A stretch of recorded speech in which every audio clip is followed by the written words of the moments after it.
Hi everyone! I made this video as part of my new How to Draw series. We'll be covering lips, eyes and brows, nose, ears and hair. This is the first video of the series, so make sure you subscribe so you don't miss the next one. Today we're starting with lips. That's what you guys voted for over on my Telegram. I'd love for you to draw along and share your results in our Telegram group. Let's learn together. And hey, give this video a like and maybe share this video with your fellow artist friends before you forget. You know how it goes. Alright, let's get started. In this tutorial, we're going to use my favorite paper for drawing with graphite. It's Strathmore drawing paper 400 series. Then we're going to use pencils 2B and 4B. Then I got my blending stumps here and a piece of tissue for blending. Then I have my erasers here, a kneaded eraser from Faber-Castell and a pen style eraser Mono Zero from Tombow. I have sharpening tool for my pencils here. This is my stationery knife, always with sharp blades, and sandpaper. And I use this box to keep all the mess inside. Alright, now we're ready to start drawing. Alright, we've got our reference. You can grab it at the link in the video description and draw along if you'd like. Let's take a moment to observe it. The face is turned at a 3/4 angle, so the lips won't be symmetrical. If we draw an imaginary line here, you'll notice that the left side of the lips is wider than the right one. That's for shortening an action or perspective. Anything further away from us appears smaller or shorter. Now, please don't start doing those crazy constructions with circles and all that geometry stuff. We don't need it here. Instead, train your eye to really see the shapes as they are. And here's how you do it. First, I want to understand the proportions, the height of the lips in relation to the width of the lips. To measure that, we'll use a simple tool, our pencil. Okay, I like to use the smallest dimension as my measuring unit. So here I'll use the height of the lips to see how many times it fits into the length of the lips. Let's see. 1, 2, a little bit more. So the width is about 2 and a bit of the height of the lips. That's how you check proportions, whether you're drawing lips, eyes, or pretty much anything else. And the second, we want to recognize the overall shape of the lips. To do that, we'll focus on main angles, which is the key directions that define the form. So let's get started drawing. Let's start with the upper lip outline. I'm going to try to guess the angles.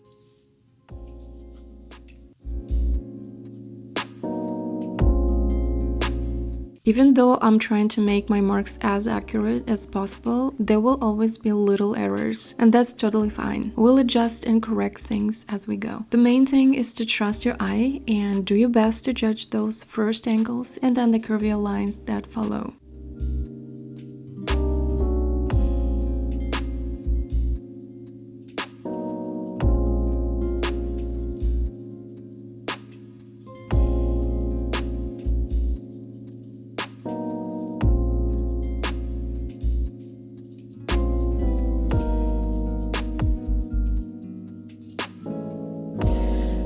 Here I'm checking the proportions again, just like we talked about at the beginning, and making a few adjustments. I noticed that the left side looked a little short, so I extended it slightly.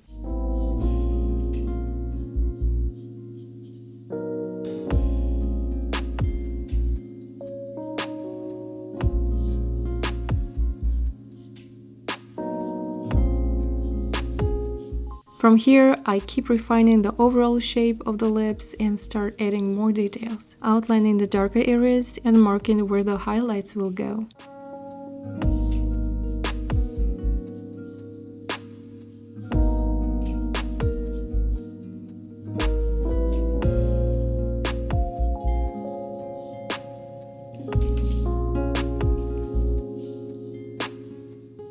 Here I want to double check if I've got the edge of the upper lip right, so I hold my pencil against a true horizontal line and see how the edge of the lip lines up with it. I can see that the left side sits just a bit higher than the right, so I'll make a small adjustment.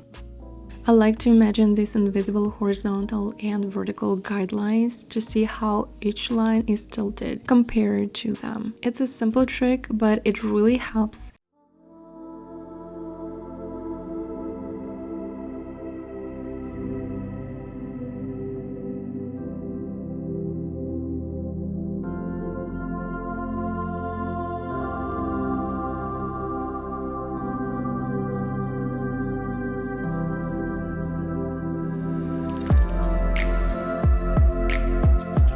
Now I'm ready to start shading. I'm going to use my 4B pencil and cover my lips with one layer of even shading. I'm going to use the side of the lid, holding my pencil almost horizontally to the paper, covering all the space inside of the outline. But I will leave the highlights untouched for now.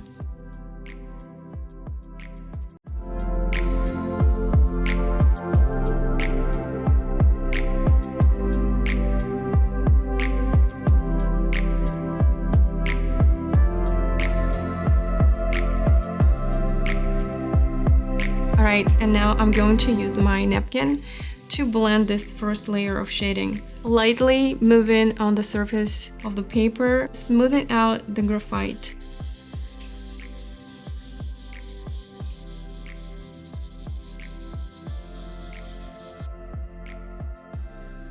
Okay, and now I'm ready to apply next layer of shading.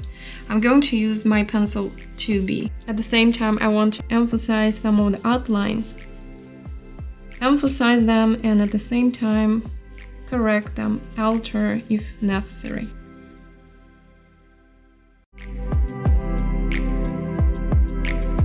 So you see this edge is very contrast to the highlight, and I'm going to emphasize that. I also want to add some shading above the lip.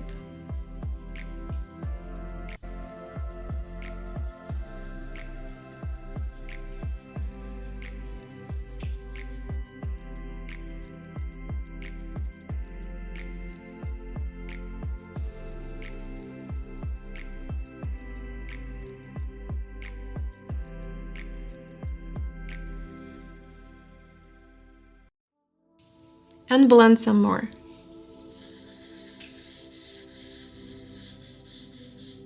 So the skin around the lips looks cohesive and blending into one. I'm going to start with the darkest spots.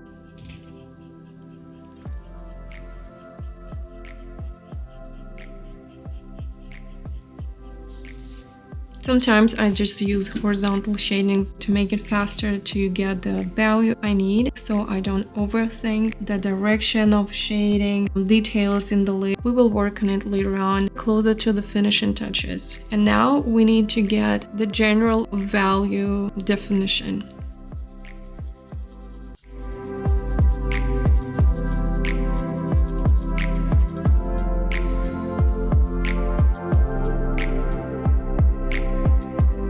While I'm shading, let's talk about values, because that's what makes these glossy lips look realistic and dimensional. When you look at your reference, try squinting a little. It helps you ignore the details and focus on the big light and shadow shapes. Our lips are glossy, so we notice that they have stronger contrast. The highlights are much brighter and overall value of the lips look deeper. Let's identify our darkest dark. It's the crease between the lips. And our lightest light, those bright glossy spots catching the light. Everything else, mid-tones, soft reflections, transitions, should fall between those two. So take your time, build your tones gradually, and keep comparing your lights and darks. Glossy surfaces are all about control and contrast. Bright lights only work when your shadows are deep and our Our goal is not to to draw every single pixel you see on the photo, but simplify it. The highlights that you see on the lips are very intricate and has very complex shapes. Our goal is simplify those.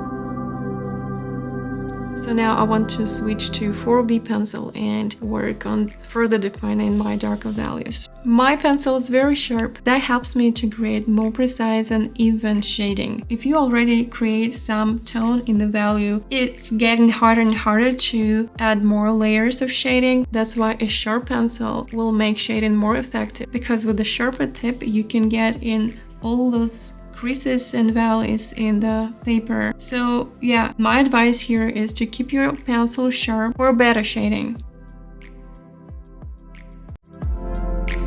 What also helped me to create darker values, when you feel like your paper is clogged a little bit and it's getting harder to get darker values, with every next layer I change the direction of shading. For example, if I start with shading in this direction, later in my drawing I may use another direction here, like that. This helps to make shading more effective and create darker values.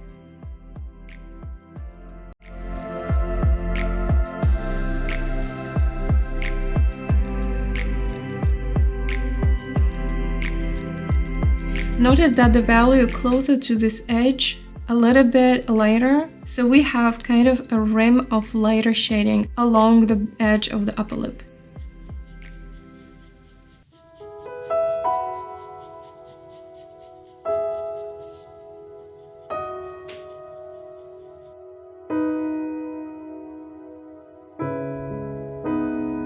Now, you see that the edge of my lips a little bit too sharp, the skin looks separate. So what we're gonna do now is to darken the skin around the lips to connect it to the lips. So in this portion of the face, we see that the skin of the face transitions to the lips, almost seamless. I'm going to sharpen my pencil just using the sandpaper. That's a quick fix. That's why I kind of keep the pencil lead long, so all I have to do is just sharpen it by using the sandpaper. And now I'm gonna work on the skin around the lips again to make it cohesive with the lips.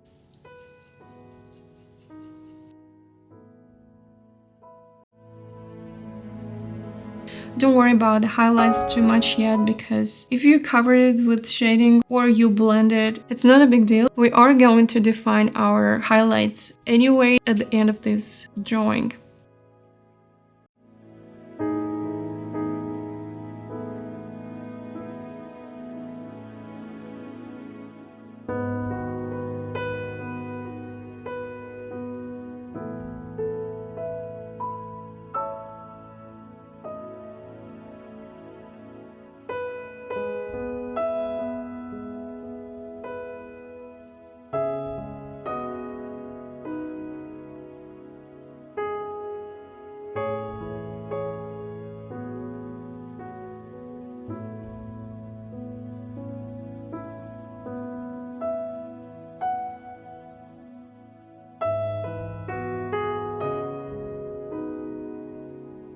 Now, when our lips are almost done, I'm going to work on the highlights. Using this pen eraser, I want to make sure that the tip of the eraser is clean and nice. So I'm going to rub it off the paper, or we can just simply cut it off with our stationery knife. Make it a more precise angle to work with to work with the small details in the highlights.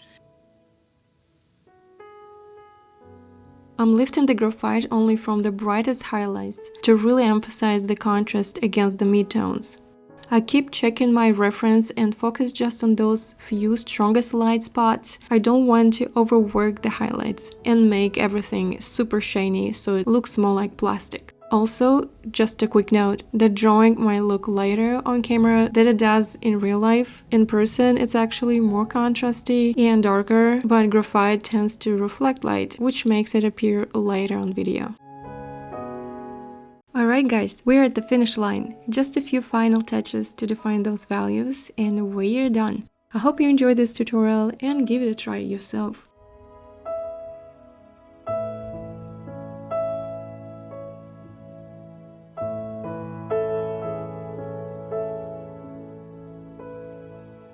And that's it for today. I hope this lesson helped you understand lips a little better. Remember, the more you practice, the easier it gets. If you haven't yet, subscribe so you don't miss the next video. In the How to Draw series, we'll be moving on the eyes next. I'd also love to see your drawings. So come join our Telegram group and share your work. It's such a great place to connect with other artists and stay inspired. And of course, if you enjoyed this video, give it a like and share with your artist friends. It really helps the channel grow. Thanks so much for watching, and I'll see you in the next one.